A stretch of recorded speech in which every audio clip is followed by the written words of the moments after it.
Welcome back, pro wrestling fans. Welcome back, IWC. It's your old buddy, the guardian of chaos, Big Daddy, and I tell it like it is. One man, unique, unedited, unscripted, raw dog for you, the fans. We have another PLE pay-per-view coming up this weekend, and it's Money in the Bank. The 16th annual Money in the Bank from Los Angeles. I believe, if I'm not mistaken, there's only 4 matches slated for tomorrow night. Now, after tonight's SmackDown, there may be a 5th match added. I'm not sure. We know what Triple H does. 4 or 5 matches, and you're out of there in 2.5, 3 hours between pre and post, somewhere around there. Much different than when you go to or purchase or watch an AEW pay-per-view, which is anywhere from 10 to 14 matches and anywhere from pre and post show 5 to 6 hours. So I can't thank you guys and gals enough for being here. I wanted to have a brief preview and prediction show going into tomorrow night. At the same time, I am also listening to La Greca, Uncle Bully, and Tommy Dreamer at the same time on Fight Nation over on Busted Open Radio, who, if you think about it, has really done a lot for this business. 15 years. Unprecedented. And if they ever go 24/7, it really will be something for you guys and gals out there in the IWC. Now, you can see I'm in the stinking Lincoln. It's been like 90 degrees the last couple of days, which is beautiful. I have the AC on, so there's particles going everywhere, so please excuse that. Let's get into it. I do have my news and notes. First off, I want to acknowledge my mods, the OTS Tribal Queen, and of course, my brother from another mother, Austin Nance. Holding it down, keeping it real, and maintaining. Let's get into Money in the Bank. Obviously, there's a men's and women's ladders match. The winner will get the Money in the Bank and a chance and an opportunity to get a title match within the next year. We see how that turned out last year with Damian Priest, CM Punk, Drew McIntyre, all the different storylines that went on there. We see what happened in AEW with Christian Cage, which is kind of like a Money in the Bank, what they were doing over there. So those are the 2 big matches, and there's a big tag team match as well. Also this weekend, before we get started here on preview and predictions for Money in the Bank, there's 2 other shows under the WWE banner. Worlds Collide. Lucha Libre meets pro wrestling. No me joda, maricón, muévete, culo, pendejo. What I say, man? They nodded. It was nothing. No offense. Kayfabe. So Worlds Collide will also be this weekend, as will NXT. Which, let's be honest, because a lot of geeks and goons and neckbeards and virgins and mouth breathers who have the brain of a dehydrated BB have come at me on social media, especially over on X, at Big Daddy GOC. That's me. Talking about TNA, NXT, SmackDown, Raw, Collision, Dynamite, MLW, the NWA, Ring of Honor, New Japan, CMLL, AAA. We can go on and on. That TNA Impact is perhaps, to a lot of the geeks out there, the 2nd best promotion in the pro wrestling world. Maybe the 3rd. I have to disagree. NXT is definitely ahead of TNA if you're going by order. That's just my opinion. And then when I see TNA running shows this weekend, again, A lot of great talent. This is not directed at any talent in any of these companies, you fucking geeks. It's not. It's at the company, the attendance, ticket sales, storylines. That's what it's directed at. You guys don't get that. When TNA has 2 shows this weekend too, I believe, whether the cards announced, the talent's announced or not, they've only sold between the 2 shows, 2,000 or 3,000 tickets. That says a lot to me. It's about putting asses in seats. It's about revenue, ticket sales. That's how it is when it comes to the world of pro wrestling. It's just that simple. And I'll maybe be back to preview Worlds Collide. I'm not sure. So I just want to let everyone know who's jumped on my jock over on social media, over on X, about TNA. Do you watch the product? Do you watch the product? Hey, listen, I watch all the products. I was in this industry for 30 fucking years as a talent, as a manager who took the fucking bumps, which is much more than 99% of you could say out there in the IWC. Remember that. I don't deserve my opinion. I fucking earned it. Worked with over 20 or 30 WWE, TNA, WCW, independent Hall of Famers, maybe even as many as 40 or 50 if you're going to count all those different Hall of Fames. Over 100, 200 stars in this industry.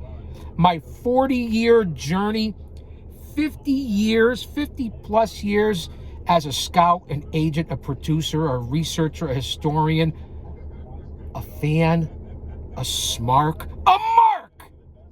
That's right, I said it, a mark. So before you jump on me, check out the credentials. I know what I'm talking about. Doesn't mean that I'm right all the time. So I wanted to clear that up. So I may be back to do another preview show before Saturday, which is tomorrow. And happy Friday. I hope everybody stays safe out there. I hope you're all doing well. Thank you for reaching out and the well wishes and getting back to me. I mean, I really do appreciate it. Stay mentally, emotionally, physically, and spiritually fit. Because if he's for us, no one else can be against us. We're all going through hard times right now in this world. From wars, rumors of wars, politics, the border invasion, which has really cleared up a lot thanks to the current administration, whether you like it or not, no matter what side of the aisle you're on in your opinion, I don't really give a fuck. Crime, hatred, the economy, and the one thing that everybody's underestimating because you can't control it is the environment. Earthquakes, tornadoes, floods, hailstorms, hurricane season is here. Wake up, guys. That's things that we can't control. There's something much bigger going on. We are living in those times. I don't want to get too crazy here because we're here to talk pro wrestling, which is a much needed distraction and stress reliever for me at this point in my life. So I want to put that out to you guys and gals. Well over 5,000 videos on this channel. Well over 1 million total views. Navigate the playlist. Over 600 episodes of Chaos Corner here on the Guardian of Chaos YouTube channel. How about all these particles? Is it crazy or is it me? Another thing before we get into Money in the Bank that I want to talk about, because I'm going to watch it for a second time. I'm going to come back for a review of it. If you haven't seen Queen of the Ring, the story of Mildred Burke, what an unbelievable movie. I'll give it an 8 out of 10 based on a true story. Mildred Burke, June Byers, Mae Young, Elvira Snodgrass. The list goes on and on. Talk about history. Talk about a timepiece from the 50s. What that woman went through and what she did for women's wrestling. Starting off in the Carnies and what she had to go through, starting a women's league. And basically the advent of intergender wrestling, which you know I don't care for. But that's what they went through back in the 50s. You got to respect it. It was an unbelievable watch. The wife and I loved it. So I'm going to come out with a review of Queen of the Ring. I implore you to go out and watch that movie. Incredible. Just my opinion, my viewpoint. Let's get on to Money in the Bank tomorrow night. The 16th annual, as I said, from Los Angeles. Solo Sikoa, LA Knight, Eli Drake, yeah. Seth freaking Rollins, Andrade, and El Grande Americano Gable, who really is in incredible shape, and what a grappler. So that's a 1, 2, 3, 4, 5-way for Money in the Bank. Now, a lot of people are making their preview and predictions, and a lot of people are talking about Solo Sikoa or Seth Rollins to come out of Money in the Bank. In the live premiere chat here, let me know what you think. It's going to be one heck of a match. The talent, Andrade, top talent. Gable, El Grande Americano, unbelievable talent. Seth Rollins is one of the top stars in the world today. Solo Sikoa from the legendary bloodline, the Samoan dynasty. You guys know my connection over the last 40 years with the Samoan dynasty. From Little Sam to Big Sam to Junior to Alpha to Sika to Yoko to LA Smooth. The list goes on and on. I'm very humbled and proud of that and what they did for my career and allowing me to work with them. That's my connection here. That's why you're here, because I'm a fucking insider who gives you a different perspective of what's going on instead of just sitting behind a microphone, being a journalist or whatever it is, or a podcaster that you guys are. Because this isn't a fucking podcast, this is a show. So that's going to be one heck of a match. Again, 4 or 5 matches. El Grande Americano is on a roll. Again, everyone is picking Rollins. Some picking Sikoa. My prediction, the obvious is Rollins. I don't think Sikoa. Although I also don't think they've really been pushing Sikoa enough. Just my opinion. Would it shock me if El Grande Americano won? No, because they're really pushing El Grande Americano Gable. So is that a shock? Is that a reach to predict Gable to win this match? Rollins seems too obvious. Solo's not a bad pick. I don't think Andrade, the talent that he is, I don't think he has a chance in this match. So I'll say that to say this, because I tell it like it is. LA Knight. The fans love him. The guy's come a long way. He gets a pop, not like too many right now, currently in the IWC. Currently in the world of pro wrestling. So this is a tough match to predict. I'm going to go with Seth Rollins. It's the obvious choice. So I'll pick the Freak. Will Braun Breaker be around and lurking? Will Bronson Reed, the Beast, the former Jonah, will he be lurking about? You know, the wise man, the Heyman Hustle will be there. Will there be any sort of interference? Dangerous matches, these Money in the Bank ladder matches. The business in 2025 and over the last 2 decades have been very dangerous with the moves. The fans want more and more and more gymnastics, stuntman, high-risk maneuvers. I'm not crazy about it. You guys know I'm a traditionalist. I'm an OG, a double OG, a triple OG. I'll take Rollins, but I wouldn't be shocked. And I know this is, Chaos, you're on the fence. You're kind of on the fence. I wouldn't be shocked if LA Knight came out of this. I wouldn't be shocked if El Grande Americano came out of this. So to me, there's a couple of choices here. So I'm going to go with Rollins, but again, I wouldn't be surprised.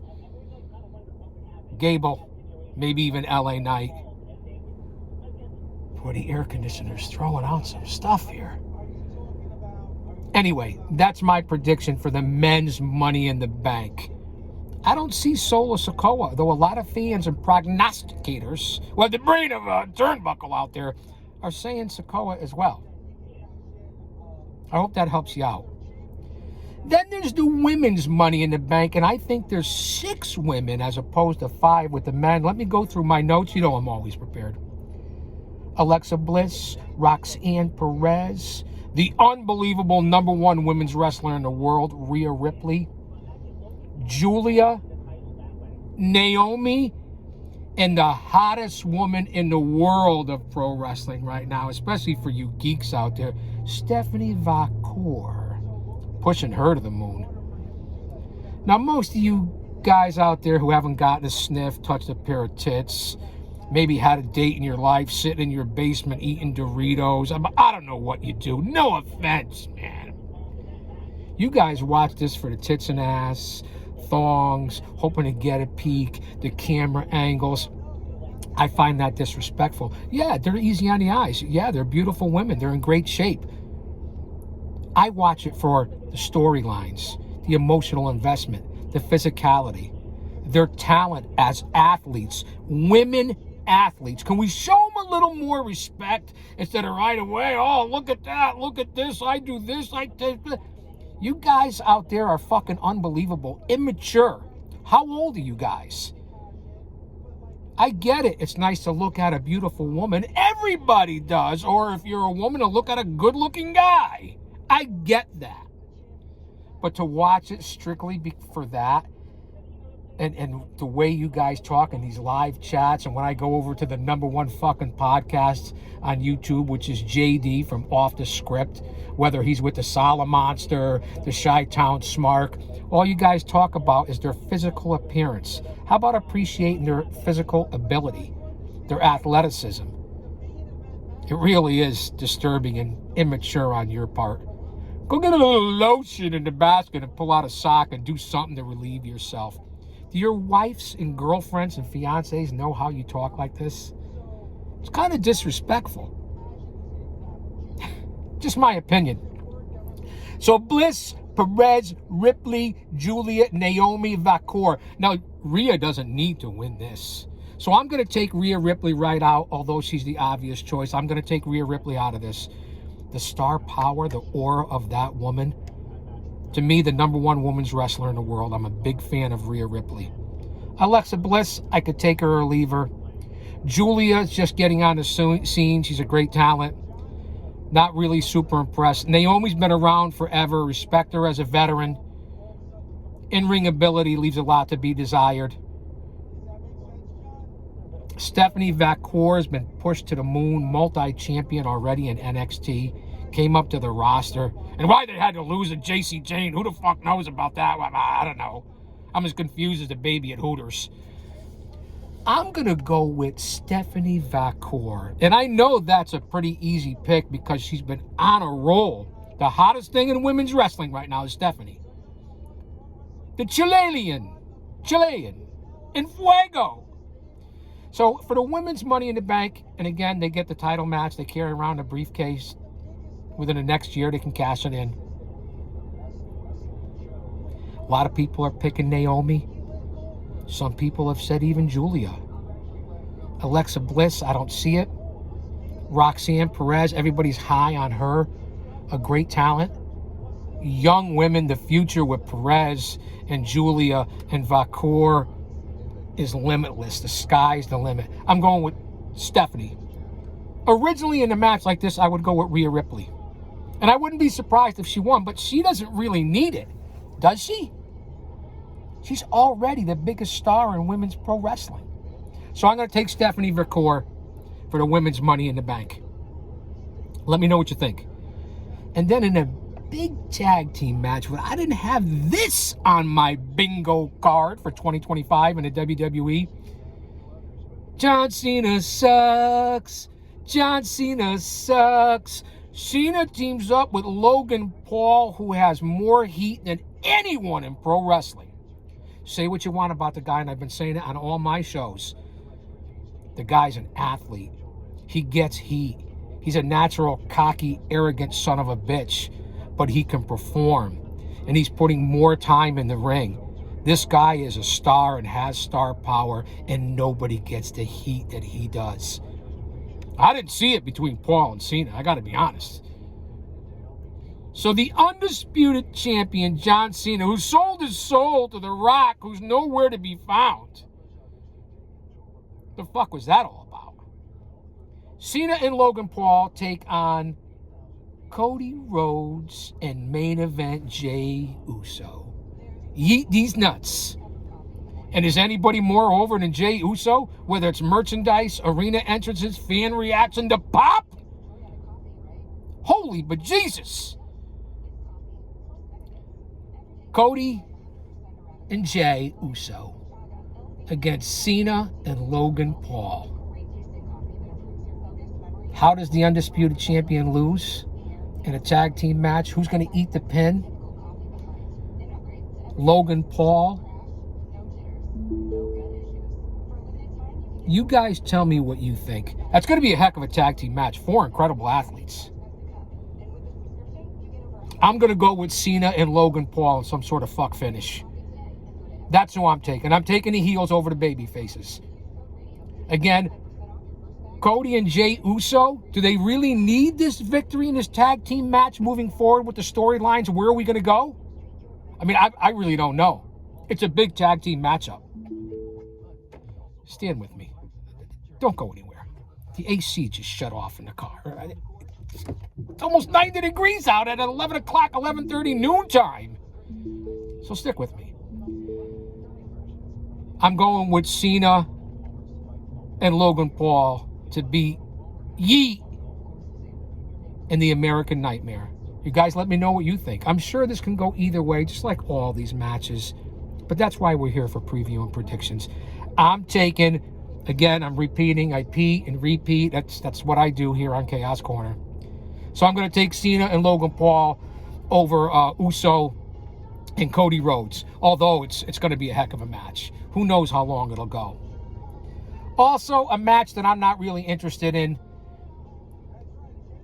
The Women's Intercontinental Championship. There's way too many belts in these companies. The Man, Becky Lynch, takes on Lyra Valkyria, the Intercontinental Champion. To me, I don't really see it in Lyra, although she's a talent. She works hard. I can't deny I love all talent. I respect all talent. If you step in that fucking ring, male, female, it doesn't matter. You step in the ring, you got my respect. Because most of you don't have the balls or the gash to get in the ring as a man or a woman. It's just that simple. So, I'm not overly interested in this match. And I don't know if there's going to be a fifth added out of SmackDown tonight. And the most absurd thing, and I've been saying it for years, is to call a woman the man. I get where we're headed in this business sometime real soon. Intergender. Man versus woman, which you know I don't like. You're going to bump and sell and register and work a 260-pound man or 240-pound man one night as a male grappler, and then you're going to get in the ring as a 220, 240-pound guy yourself and go up against 140-pound women and register and bump and sell for her? How the fuck does it make any sense? It doesn't. Not to mention the whole, whether it's scripted, predetermined, storyline, theatrical opera, whatever the fuck you guys want to call it. And I apologize for the cussing because I'm full of piss and vinegar. I'm on a roll today. I must be butter. I just don't think it works and it doesn't sell for me. And once they really push intergender, you'll find me getting out of it altogether and going back to history and nostalgia because nostalgia just ain't what it used to be. So I'm going to say that to say this because I tell it like it is. I think Becky Lynch will win the women's IC title tonight. I think it's predetermined. I think it's guaranteed. She's one heck of a worker. She's been around for a long time. Give Becky credit. I like her as a talent. But the man, it couldn't be any more insulting to say the man, Becky Lynch, who's a woman. It's ignorance. It doesn't make sense. And I find it downright disrespectful. And I get it. It's a gimmick. But so I'm going to go out and call John Cena the woman John Cena. The man Becky Lynch. The woman Seth Rollins. What the fuck are we doing here with the gimmick name?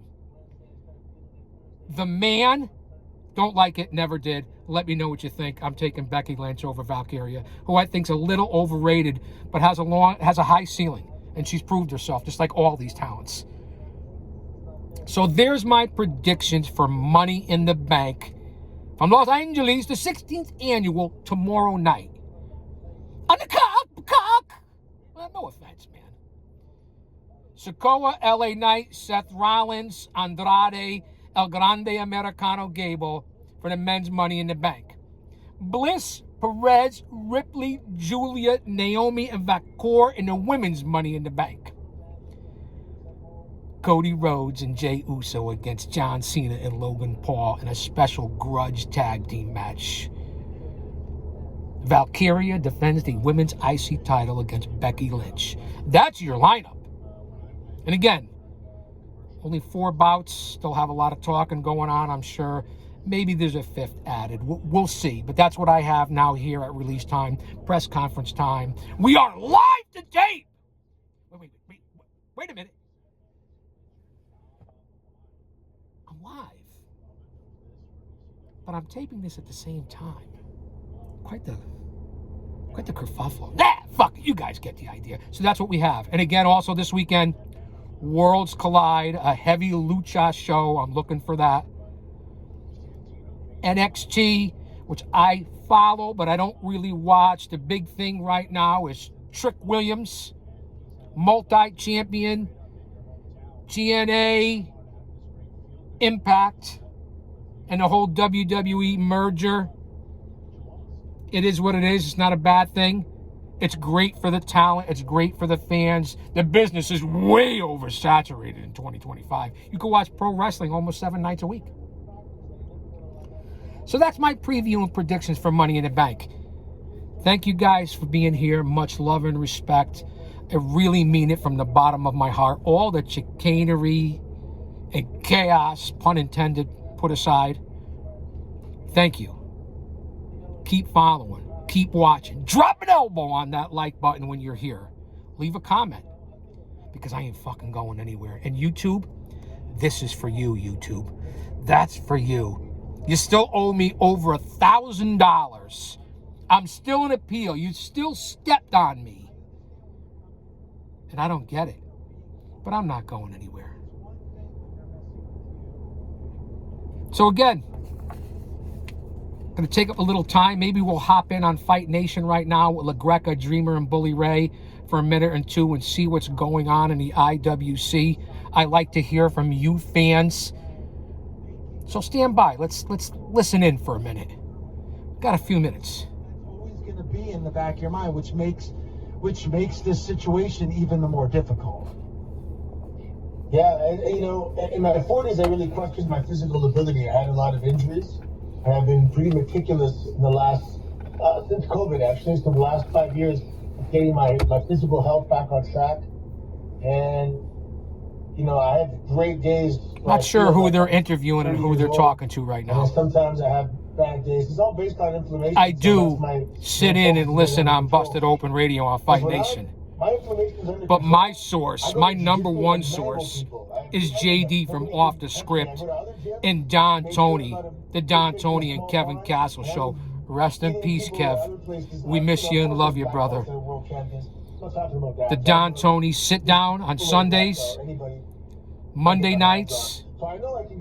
I mean, Don Tony's the OG, been around since the late 90s. I love you, Don Tony. I love you, JD. I love you, Chi-Town Smark. I love you, Salamonster. Although you fucking kayfabe me, Salamonster. I follow you on YouTube. I follow you on X. And for whatever reason, you haven't followed me back. That's okay, man. I still respect your work.